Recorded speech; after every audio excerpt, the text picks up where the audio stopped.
If you were a kid in the 70s, you know just how magical it was. No seatbelts in the back of the station wagon, cereal-fueled Saturday morning cartoons, and mixtapes made straight from the radio. It was wild, it was free, and it was unforgettable. Let's rewind to the 70s, back when childhood felt like pure adventure. Playing outside until the streetlights came on. Do you remember those childhood days when the whole world was right outside your front door? Kids in the 70s spent hours, even entire days, outdoors, playing with friends, riding bikes, and exploring the neighborhood without smartphones or tablets pulling them inside. It was a time when freedom and independence were naturally encouraged. We explored our neighborhoods, parks, secret trails in the woods behind our houses, and even undeveloped vacant lots on our own.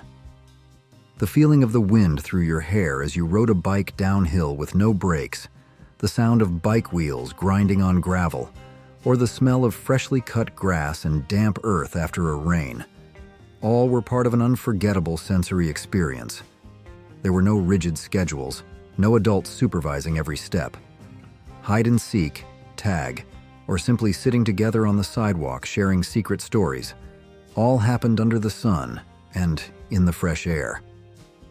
We just knew it was time to race home when the streetlights started to turn on. That faint yellow light wasn't just a signal that playtime was over. It was a reminder of an adventurous day that had ended, bringing with it tiredness, but also immense joy and endless memories. Do you remember the feeling of racing home before your mom called your name? That moment of seeing the streetlights come on and knowing you had to sprint home before getting lectured for being late is a memory many of us still smile about. Riding bikes without helmets. In the 70s, the concept of wearing a helmet while riding a bike was practically non-existent. Most of us freely rode our bikes through neighborhoods, parks, and even busy streets without any protective gear.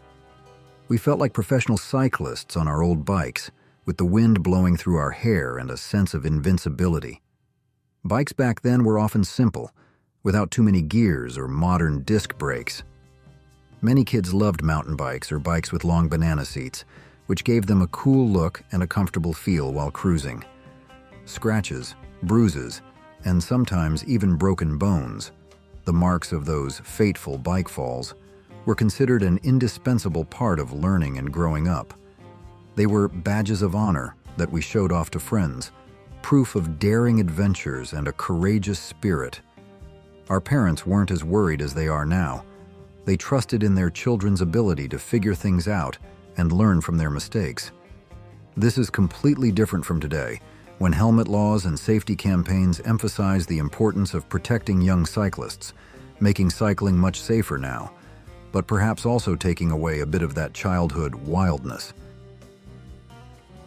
Corded landline phones and party lines. Landline phones in the 70s weren't just a communication device. They were a central fixture in every home. Often securely mounted on the wall in the kitchen or hallway, with a long coiled cord that allowed you to move a bit while talking, just enough to reach the fridge or look out the window. Making a call required patience.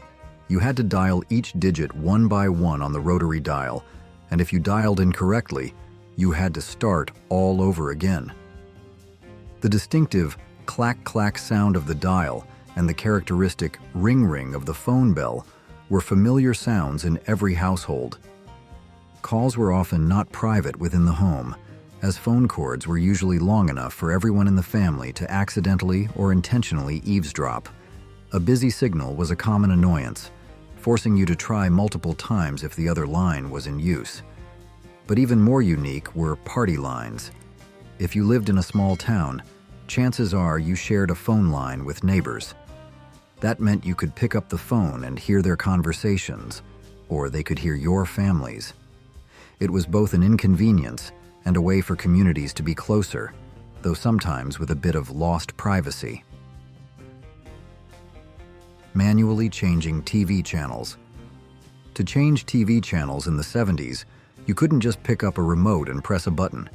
You had to physically get up from your seat, walk to the TV, and manually twist the knob or press the buttons on the TV. This led to a completely different TV viewing habit. Viewers changed channels less often and were generally more committed to what they were watching. Once you had chosen a channel, you would stick with it for a long time, enjoying each program without the distraction of flipping through hundreds of other channels like today. TVs back then were often large, heavy devices, housed in elegant wooden cabinets, sometimes even with doors to close when not in use. They only had a limited number of channels, usually from 3 to 12, primarily local or major national stations. There was no cable TV or hundreds of diverse entertainment channels like today. This required viewers to be more selective about what they watched and created a more communal viewing experience, as the whole family gathered around the screen to watch their favorite movie or news program. In contrast to today's high-definition digital TV services with thousands of options, manually changing channels was a simple but meaningful ritual of a different era. Vinyl records and cassette tapes. Listening to music in the 70s was a truly sensory and interactive experience that digital formats can't replicate. At the heart of the music world then were vinyl records and cassette tapes. For vinyl, the ritual of flipping large vinyl discs, carefully wiping off dust, and precisely placing the turntable needle onto the groove was inviolable. The warm, rich sound of vinyl, combined with the characteristic crackle as the needle first touched the record, created a unique charm for each listen. Album covers weren't just illustrations, they were large works of art reflecting the personalities of legendary bands like Fleetwood Mac, Led Zeppelin, and ABBA, and you could spend hours gazing at them and reading the lyrics. Alongside vinyl, cassette tapes later brought a revolution in portability. You could easily take tapes anywhere, listening on a portable cassette player or in the car. In particular, cassette tapes allowed us to create our own personal mixtapes, recording favorite songs from the radio or from friends' vinyl records, carefully rewinding a tangled tape with a pencil, or the thrilling anticipation of waiting for your favorite song to play at just the right moment on the radio to record it. Our unforgettable memories. Although the sound quality sometimes wasn't as perfect as vinyl and tapes could get stuck, cassette tapes remained a symbol of musical freedom, a wonderful way to share favorite tunes with friends and family. Saturday morning cartoons. Saturday mornings in the 70s were a magical time for kids, a sacred time reserved exclusively for watching cartoons. This routine was simple yet enchanting. Wake up early, pour yourself a bowl of sugary cereal, often those with funny shapes or eye-catching colors, enough to make you hyper all day, and sit quietly in front of the TV for hours to enjoy cartoons. Shows like Scooby-Doo, Where Are You?, The Jetsons, and Super Friends dominated the airwaves, offering a mix of mystery, futuristic adventures, and superhero action. The anticipation for these shows was immense, as they only aired once a week. With no DVRs or on-demand services, you had to be right in front of the TV at the right time to avoid missing your favorite episode. This created a ritualistic viewing experience, turning Saturday morning into the most anticipated event of the week. Our parents understood that too. They knew better than to disturb this precious time, as it was when kids got to immerse themselves in their beloved cartoon world. The anticipation and scheduled nature of these programs sharply contrasted with the instant access and binge-watching habits of children today. What was your favorite sugary cereal to eat while watching Saturday morning cartoons? Was it Captain Crunch, Lucky Charms, or Frosted Flakes? Let us know your Saturday morning culinary memory. Drive-in movies. Drive-in movies offered a unique cinematic experience, peaking in the 70s. Instead of sitting in enclosed movie theaters, families and friends would gather in their cars, parked facing a large outdoor screen. The movie's audio was transmitted directly through the car's radio, creating a private yet communal space.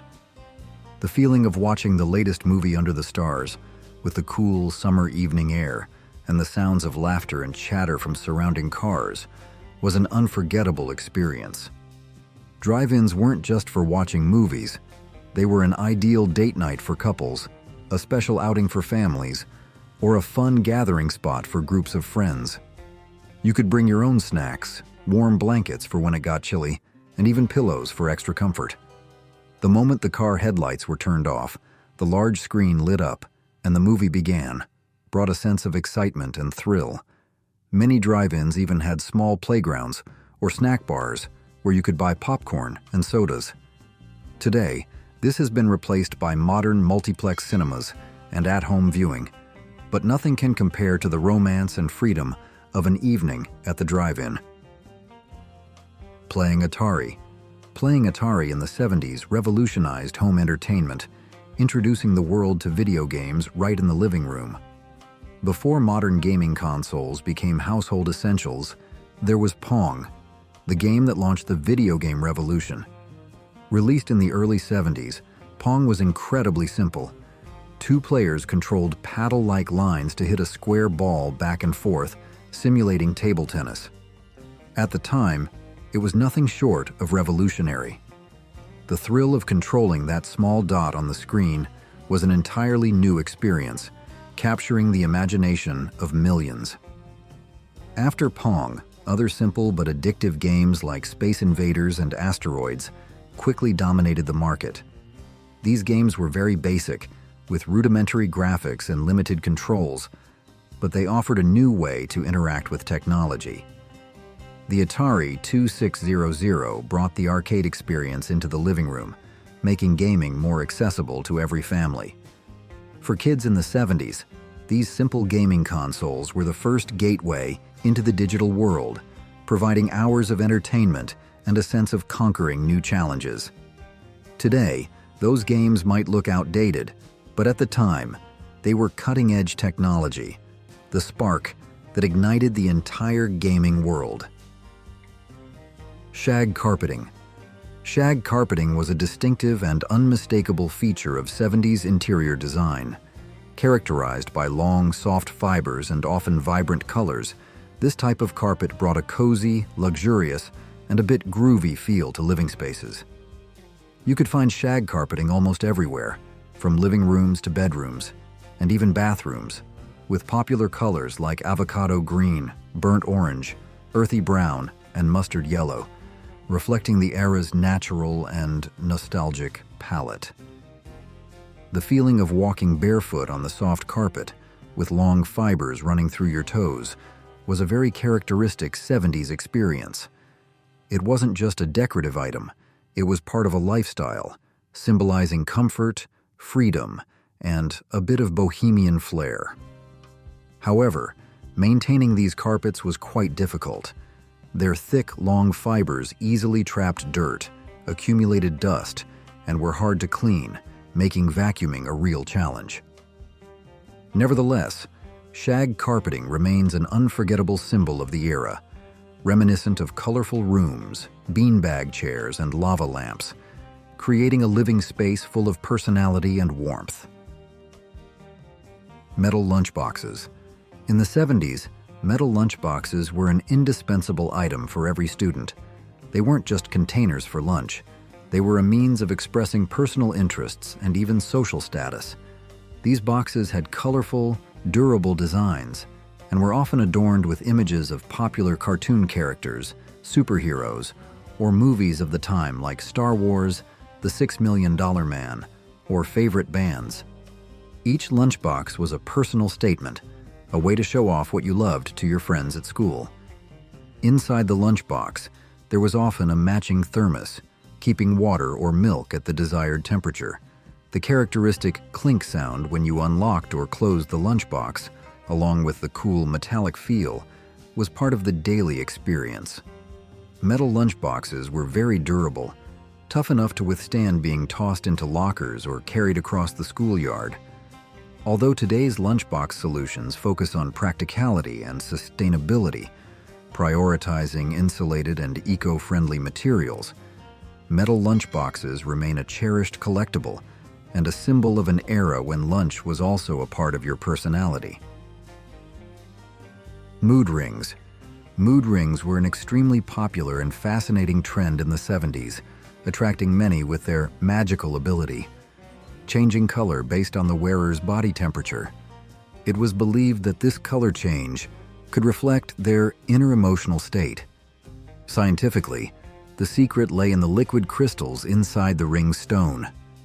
As the temperature changed, meaning when your mood changed, leading to even a slight shift in body temperature, these crystals would twist and shift, altering the wavelength of light they absorbed or reflected, thereby changing the stone's color. Each color was associated with a different mood. Blue indicated calmness and relaxation, green for curiosity or happiness, yellow for anxiety, and black was often thought to represent stress or worry. Kids and teenagers in the 70s loved wearing these rings, constantly checking their color to gauge their own mood and that of their friends. It wasn't just a piece of jewelry, it was also an item for entertainment, sparking interesting conversations, and even a way to decode the emotions of those around you. While today we have many ways to track our moods, nothing can compare to the simplicity and magical charm of the mood ring. Disco and the hustle. In the 70s, disco music dominated every dance floor, filling the space with captivating, powerful rhythms and flamboyant styles. The pounding bass, fervent electric guitars and horns, along with wailing saxophones, created a genre of music that made you unable to sit still. The hustle dance, popularized by Van McCoy's famous song of the same name, was a prominent and recognizable dance representing the disco era.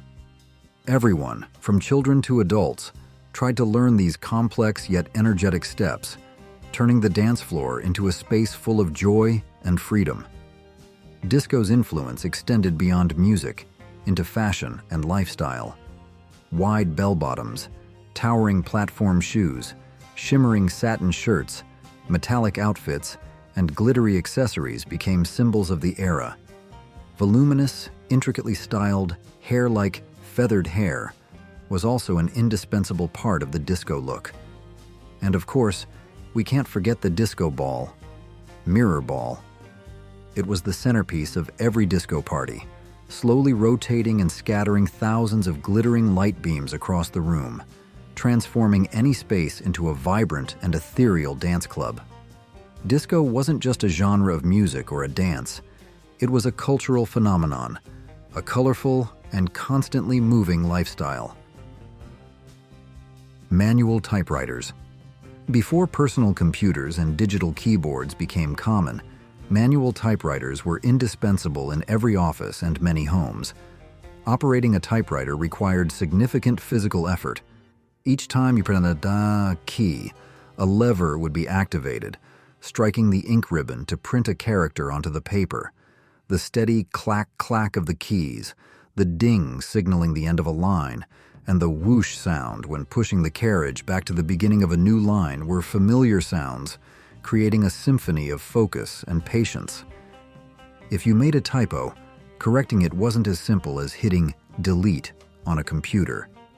You had to use a white liquid called whiteout to cover the mistake, wait for it to dry, and then type the correct letter over it.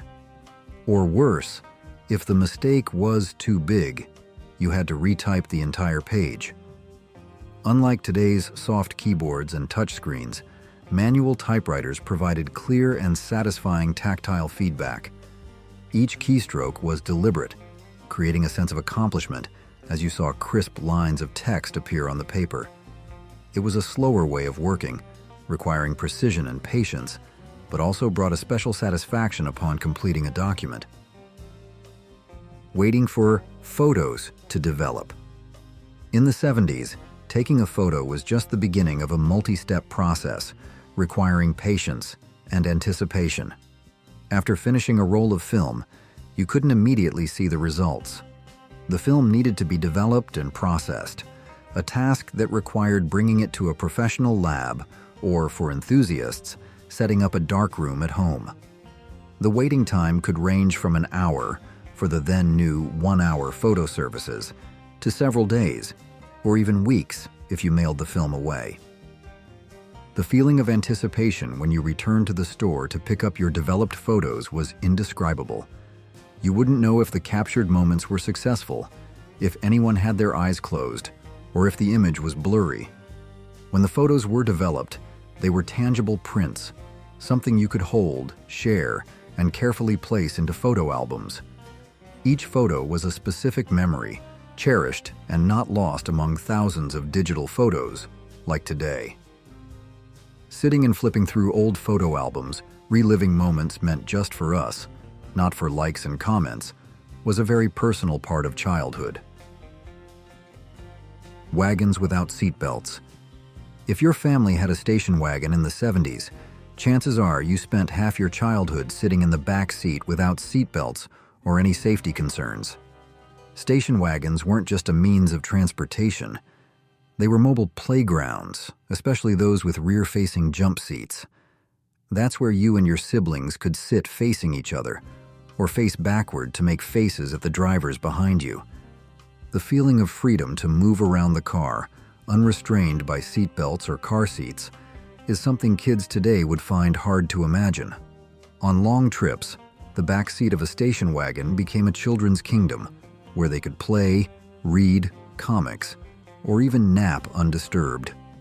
While this symbolized a certain freedom, it also reflected the lack of strict safety regulations like today. At the time, the concept of road safety was very rudimentary compared to modern standards, and riding in a car without a seatbelt was considered completely normal, part of the innocence and liberality of the era. S&H Green Stamps.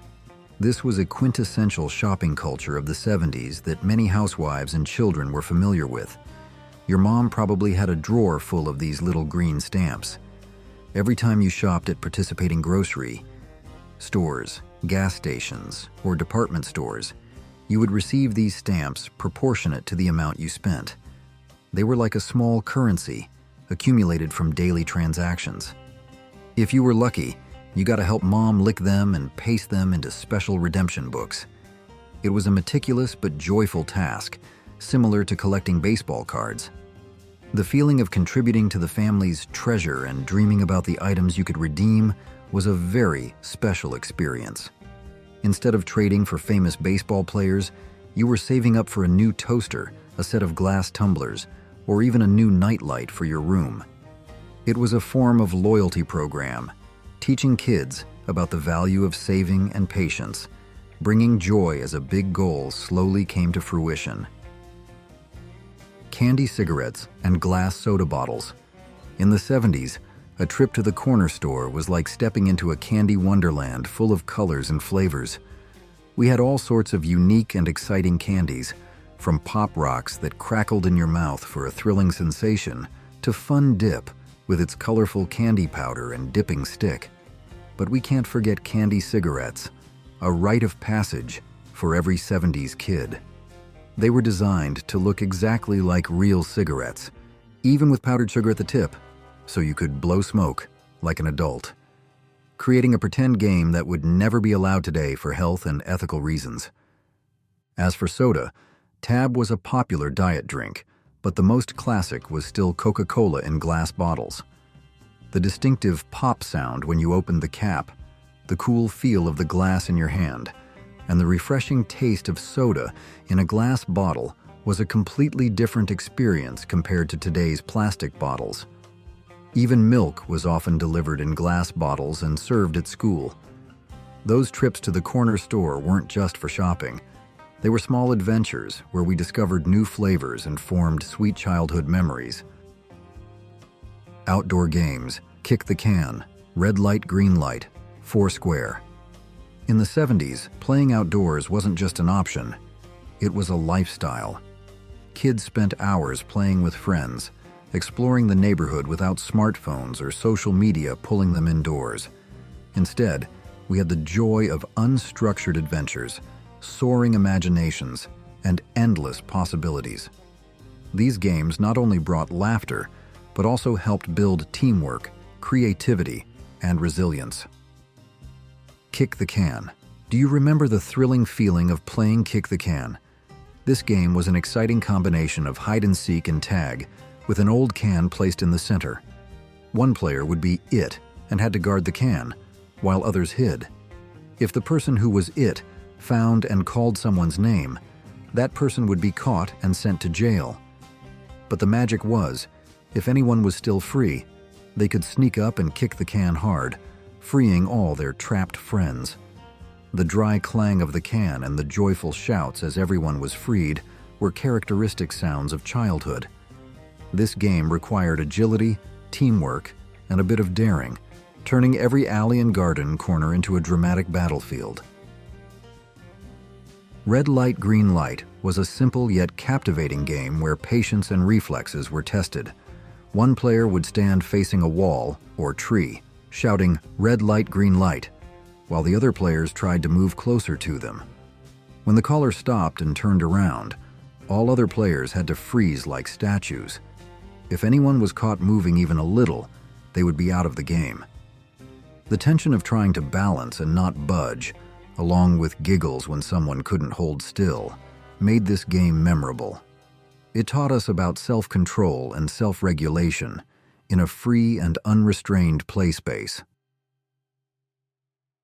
All you needed was a ball and 4 squares drawn on the sidewalk or concrete court with chalk, and you could have hours of refreshing fun with 4 square.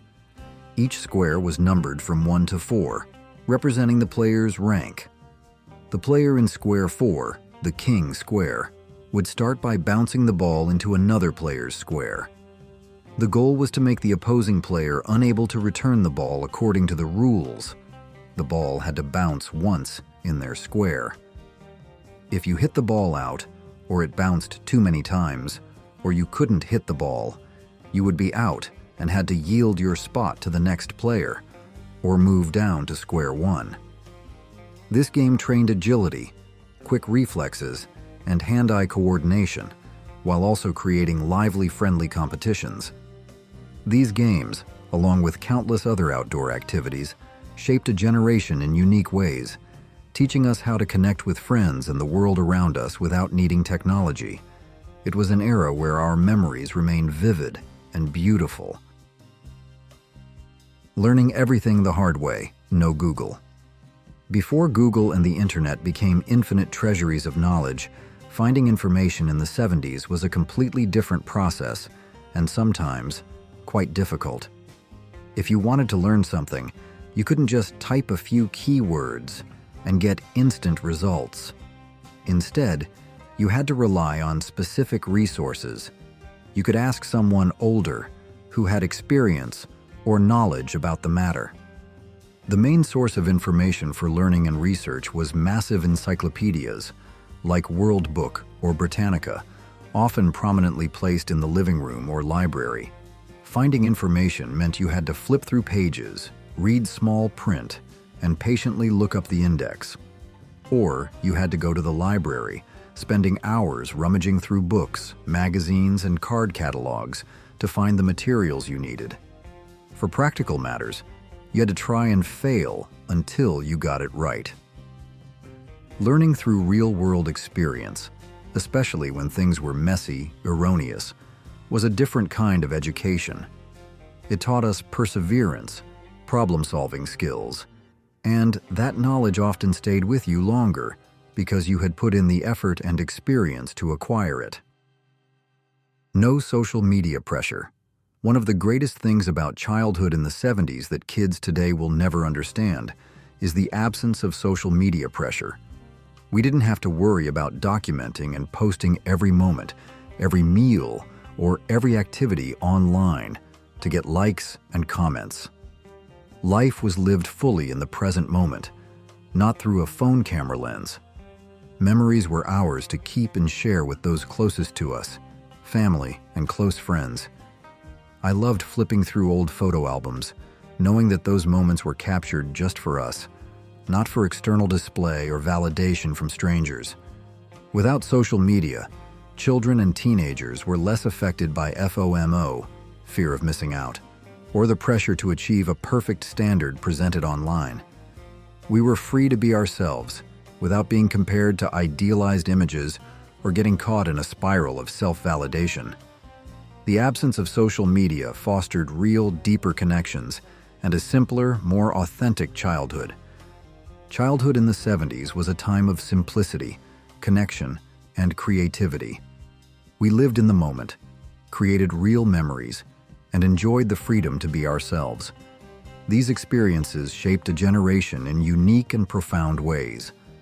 While today's technology offers many conveniences and global connections, perhaps we've lost some of the magic of simple living, the joys that come from patience, self-discovery, and direct interactions.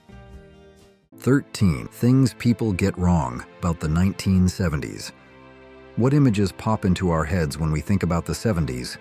Is it endless disco dance floors shimmering under mirror balls? Or maybe the scenes of crime-ridden, decaying big cities straight out of movies? Or perhaps long lines of cars waiting for gas? And we can't forget the fashion style many called a disaster, can we?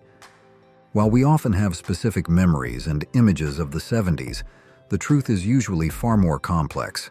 Is that the whole story? Are we missing something? Or perhaps misunderstanding this turbulent decade? In this video, we're going to dive deeper into common misconceptions about the 70s and unveil the truth behind them. You might just be surprised. Let's take a trip back in time and explore. American cities were collapsing and overrun with dangerous crime. When people think about major U.S. cities in the 70s, especially New York, images from movies like The Warriors often come to mind.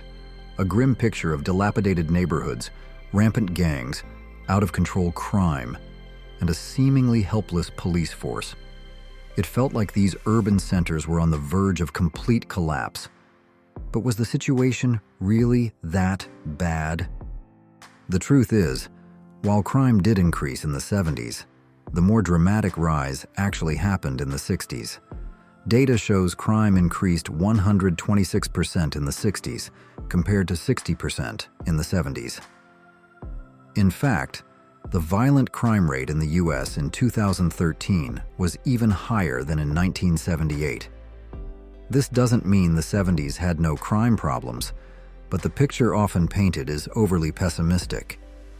The fires in the Bronx, often seen as a symbol of urban decay, might have been partly due to improved fire response times, making it seem like fires were happening more constantly.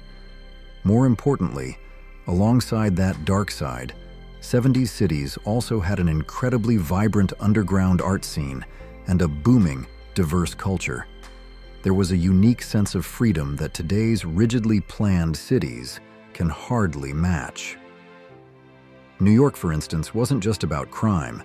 It was the hub of the postmodernism movement, the birthplace of disco music that dominated the era, and the cradle of queer culture. Think about the relentless creative energy flowing through those streets, chaotic as they might have seemed. It was a period full of contradictions, balancing a dark side of safety with an unprecedented explosion of cultural creativity. It was chaotic, but also bursting with energy and vitality. This was the most violent decade in recent history. With stories of rising crime, notorious serial killer cases, terrorist attacks, and shocking plane hijackings, many people believe the 70s were the most violent and dangerous period the U.S. had ever experienced. A sense of instability and fear seemed to permeate everything. But did that feeling completely reflect the truth? As we discussed, the more significant increase in violent crime actually happened in the 60s, while the 70s did have serious and frightening issues like the cases of the Son of Sam or the Zodiac Killer, the Jonestown tragedy, terrorist attacks, and plane hijackings. Overall violent crime wasn't worse than in recent years. In fact, the rate was even lower than in 2013. A key factor influencing our perception of violence is how information is conveyed.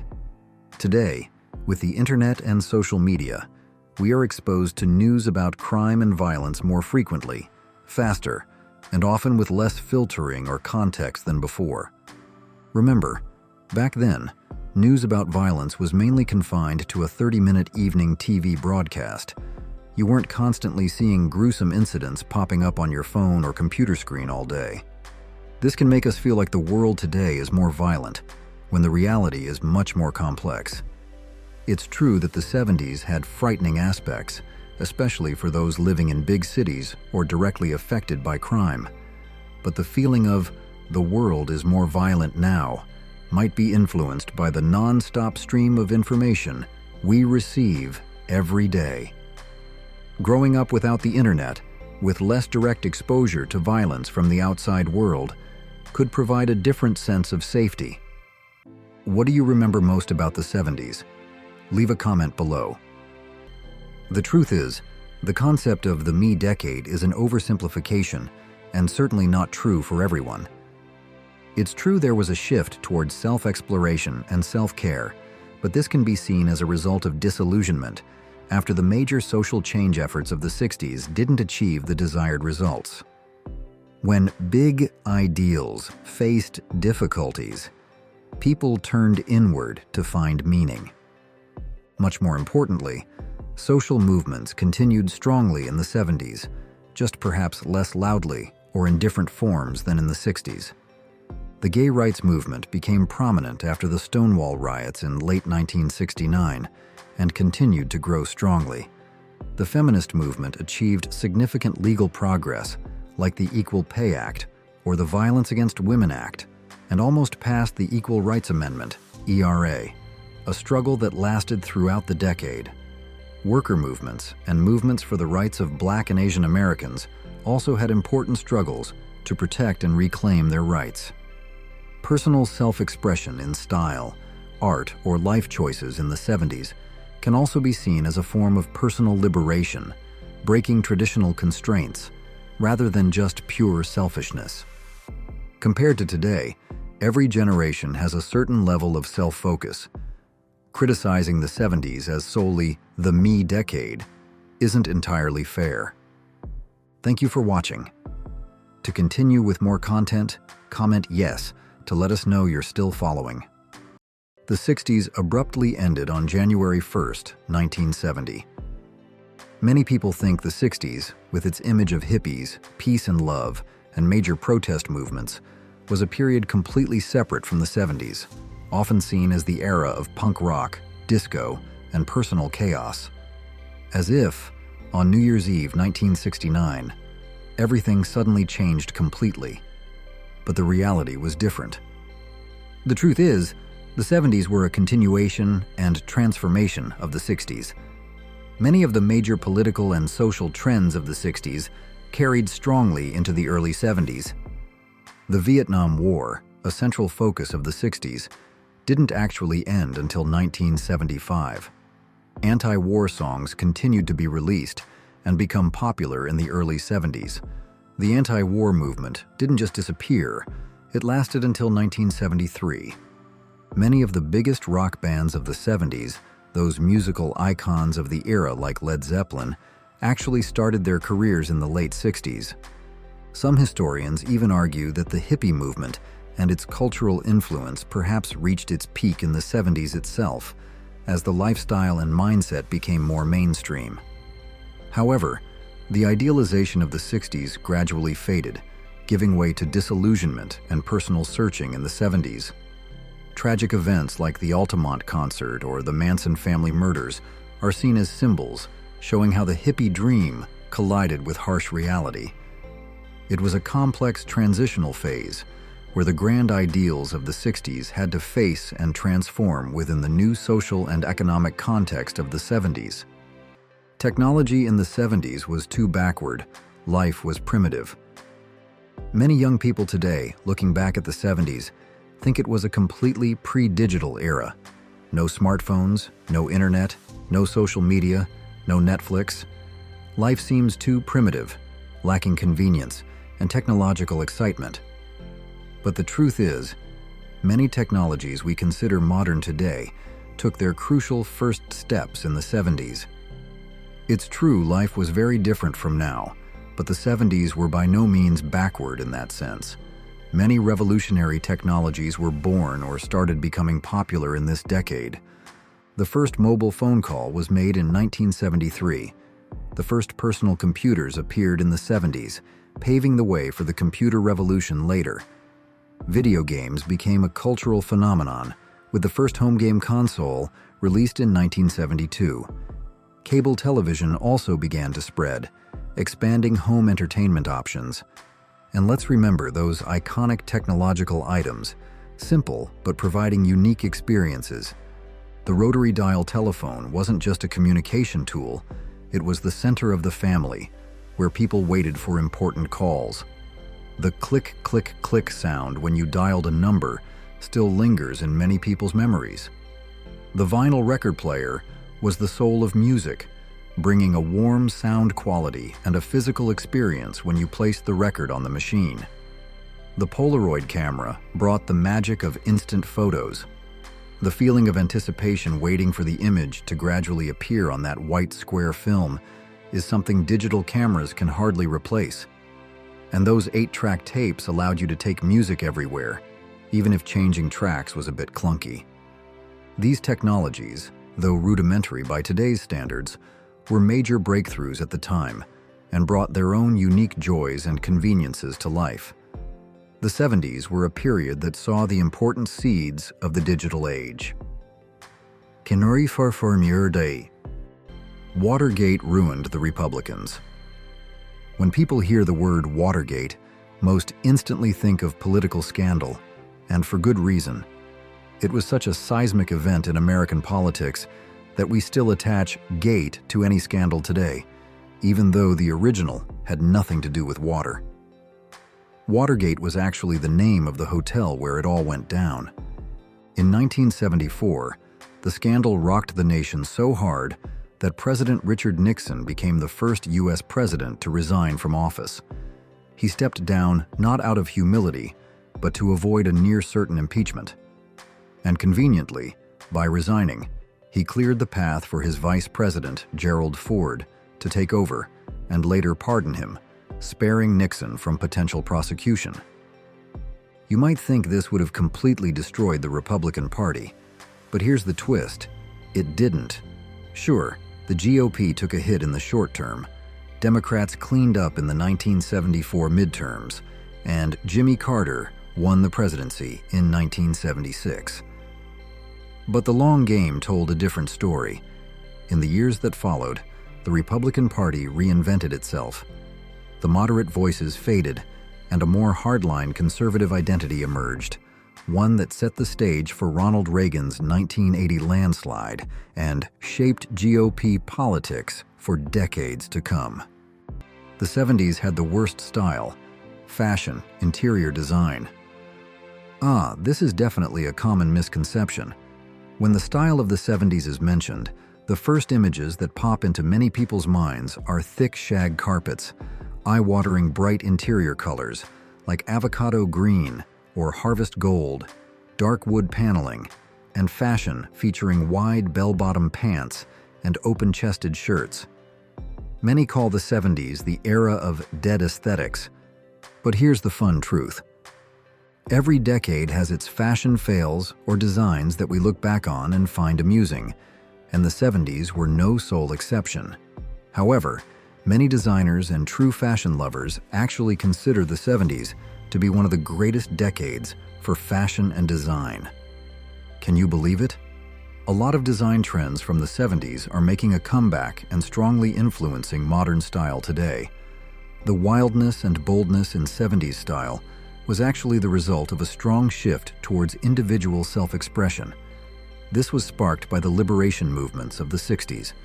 People felt much freer to decorate their homes and choose their clothes as they liked, no longer bound by the rigid rules or norms of previous decades. Remember the signature interior items from this period: shag carpets in every color imaginable, those colorful beanbag chairs you could sink into comfortably, wood paneling that gave a cozy, or maybe slightly dark, depending on your view, feeling. Rotary dial telephones were the center of the family. Sunburst clocks on the wall, trippy lava lamps, macrame decorations hanging plants or walls with a bohemian vibe, or those familiar household items in avocado green or harvest gold. The wobbly waterbed, popcorn ceilings, rattan furniture, comfy brown leather armchairs, and of course, the vinyl record player or the Polaroid camera for instant pics. For fashion, how could we forget bell-bottom pants as an icon, or daring tube tops for hot summer days? The feathered hairstyle everyone wanted to copy, especially after seeing Farrah Fawcett, and those unique earth shoes with their negative heel design. Do you still remember that blinding orange beanbag chair at your aunt's house? Or the glowing lava lamp in your friend's bedroom? Those items weren't just things. They were an expression of the personality and free spirit of the time. The oil crisis and gas lines lasted the entire decade. One of the most iconic and memorable, in a negative way, images of the 70s is the scene of long lines of cars at gas stations. Many people think this shortage and soaring gas prices lasted throughout the 70s, a continuous hardship of the era. But what was the reality of this crisis? It's true there was a severe oil crisis in 1973. It happened after the Yom Kippur War, when the OPEC countries, Organization of Arab Petroleum Exporting Countries, imposed an oil embargo on the US and some other nations to protest their support for Israel. This caused a major shortage and sharp price increases for oil and gas worldwide. However, what many people mistakenly believe is that it lasted the entire decade. The truth is, the OPEC oil embargo only lasted 6 months, ending in March 1974. While oil prices remained high and fluctuated afterward, the biggest crisis, causing the severe gas lines, had ended by around 1975. It was a difficult, dark spot of the decade, one of the bummers, as people used to say, but it wasn't a continuous 10-year situation like many still remember. Do you still remember the anxiety of seeing the gas gauge drop low? Or the scene of having to wake up early to line up for gas? It truly was a difficult and inconvenient period, but luckily, it didn't drag on like the legend suggests. Disco was a fad. Bring up the 1970s, and you can bet someone will shout, "Disco!" followed by a mental image of John Travolta in a white suit, pointing skyward on a glowing dance floor. But to write off disco as just a flashy fad from Saturday night dance scenes is missing the heart of what disco really meant, and still means. Disco wasn't born in a Hollywood soundstage. It grew out of the 1960s underground club scene, particularly in discotheque, hence the name. It was a movement powered by marginalized communities, especially LGBTQ folks, who were often excluded from mainstream nightlife. In those hidden clubs, disco wasn't just music, it was liberation, a pulsing beat that let people feel safe, free, and seen. By the time the mainstream caught on in the mid-70s, disco exploded, but with success came backlash. Disco became a lightning rod for criticism, some of it driven less by musical taste and more by prejudice. Rock fans rallied against it, sometimes with an edge of bigotry tied to its diverse roots. But guess what? Disco didn't die. Sure, it left the spotlight for a while, but its rhythm never stopped. Today's artists, from The Weeknd to Dua Lipa, still carry that glittering torch. Disco wasn't a fad. It was a revolution in 4/4 time. Did you experience the things we talked about today? Or is there something about the 70s that we missed, something you want to share? The 70s were boring and lacked cultural creativity. After the powerful cultural explosion of the 60s with rock and roll and protest movements, many people think the 70s were a decline, lacking creative energy, leaving only excess and blandness, as if everything interesting ended in 1969. But here's what excites me most about the 70s. Quite the opposite. The 70s were actually one of the most brilliantly creative periods in so many cultural fields. In music, the 70s are often called the golden age of pop music. There was an incredible diversity of genres, from glittering glam rock, complex prog rock, powerful heavy metal, to gentle folk, captivating reggae, down-to-earth pub rock, then the explosive rise of rebellious punk rock, vibrant disco, and pioneering new wave. So many classic albums that defined a generation were released in 1971 alone. Live gigs were cheap and easy to access. Do you remember the feeling of carefully listening to a newly bought vinyl record, reading the lyrics printed on the sleeve, and discovering every detail of the album? Or the convenience, and sometimes inconvenience, of those 8-track tapes in the car?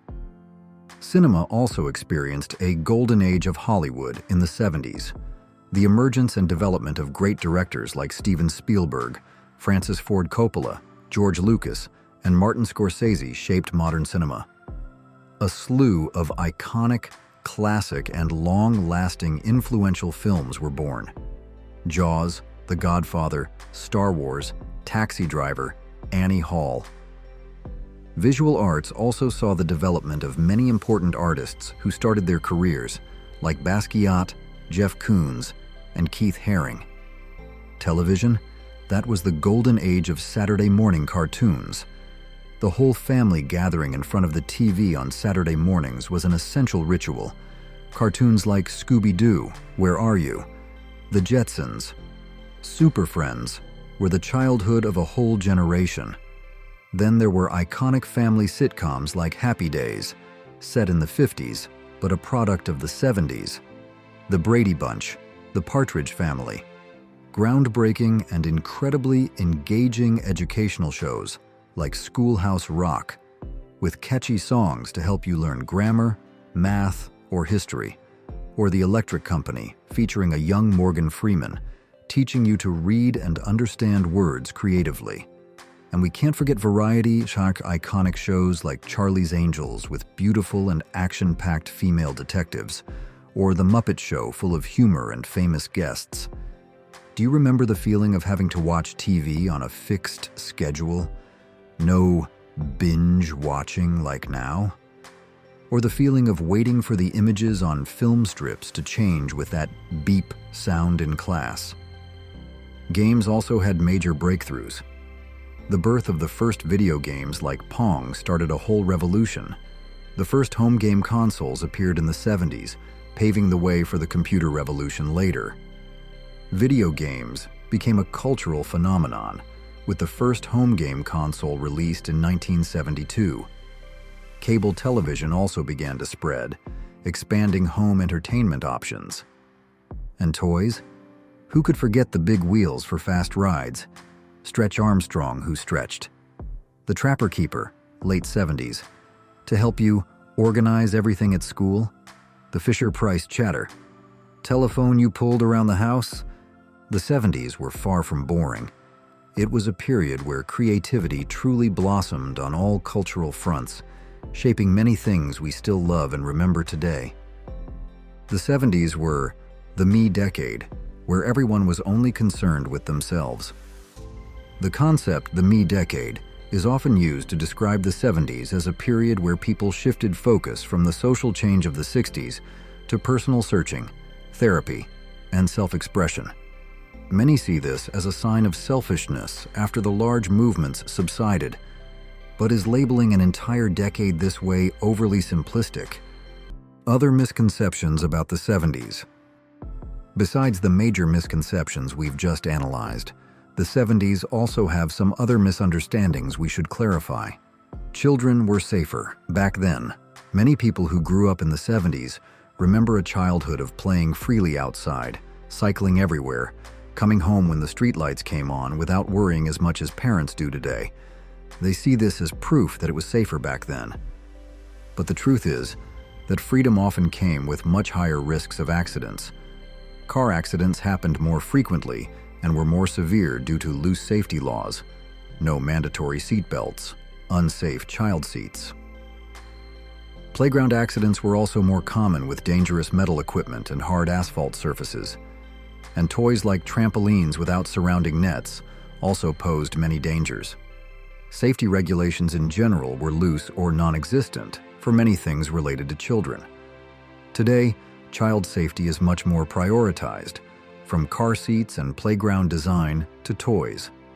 However, it must be acknowledged, modern parents' anxieties have new roots, such as fears about dangerous strangers, overwhelming traffic, and excessive exposure to negative information, making them feel the world is less safe and less likely to let their children explore freely than before.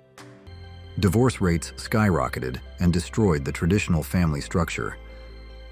Another common misconception is that the 70s saw record-high divorce rates, often quoted as 50%, and this was seen as a sign of moral decay, destroying the traditional family structure and causing many social problems. So, what's the truth about divorce rates in the 70s?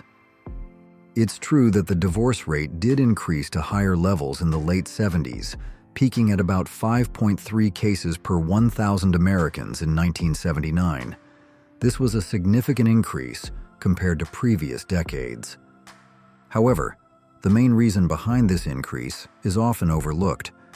The primary cause was that states began passing no-fault divorce laws, starting with California in 1969. Before that, to get a divorce, one party had to prove the other's fault, e.g., adultery, abuse. This new law made it easier for people, especially women, to leave abusive, violent, or simply unhappy marriages without having to prove fault in court. This, combined with the strength of the feminist movement at the time, empowered people to seek personal happiness and safety instead of just accepting an unfulfilling marriage for external stability. This rise in divorce is seen as a necessary societal adjustment to better align with the realities of life and personal desires, rather than a rejection of marriage or family in general. It's also worth noting that actual divorce rates have steadily decreased since the 80s, and the figure 50% of all marriages end in divorce that people often hear has never actually been true. Admittedly, this change could cause difficulties and challenges for the traditional family structure. But we also need to look at the positive side. It helped many people find happiness and safety by allowing them to choose to leave bad marriages. Life was simpler. In nostalgic memory, the 70s are often painted as a simple time, with fewer worries and less pressure than modern life. It's true there was simplicity in some aspects, less constant technological connection, less intrusion from the outside world into personal life. But the 70s still faced many complex and stressful issues. The threat of nuclear war from the Cold War was always present. The economy faced difficulties with high inflation and recession, political instability with scandals, Watergate, and international crises, Iran hostage crisis. Major social issues from the 60s were not fully resolved and continued to cause tension: racial discrimination, gender inequality, gay rights. Then, environmental issues began to emerge, like the impact of leaded gasoline or industrial pollution. Life in the 70s was by no means simple or carefree, as we sometimes romanticize in nostalgia. It had its own unique challenges and pressures. The 70s cannot be summarized by just a few images or stories retold. It was a decade full of contradictions, a mix of the old and the new, between lingering problems and important new progress. There were moments of freedom, creative explosion, and unique community spirit, alongside economic difficulties, social instability, and safety risks that we sometimes forget. Nostalgia is a beautiful thing. It helps us connect with the past and loved ones. But sometimes, nostalgia makes us only remember the good things and overlook the difficulties. Or conversely, focusing only on the bad things, as the media sometimes does, is also a form of distorting the truth. Understanding the 70s correctly, with both its bright and dark sides, with both misconceptions and truths, not only helps us appreciate our memories more, but also helps us better understand the present world. Many issues the 70s faced: political instability, economic difficulties, future anxieties, struggles for social justice, are still present today. If these things sound familiar to you, and this video brought back beautiful memories, hit that subscribe button so you don't miss our next trips down memory lane. What else do you remember about childhood in the 70s that kids today will never understand? Share your stories in the comments below. We'd love to hear your memories. Thanks for watching, and see you in the next videos.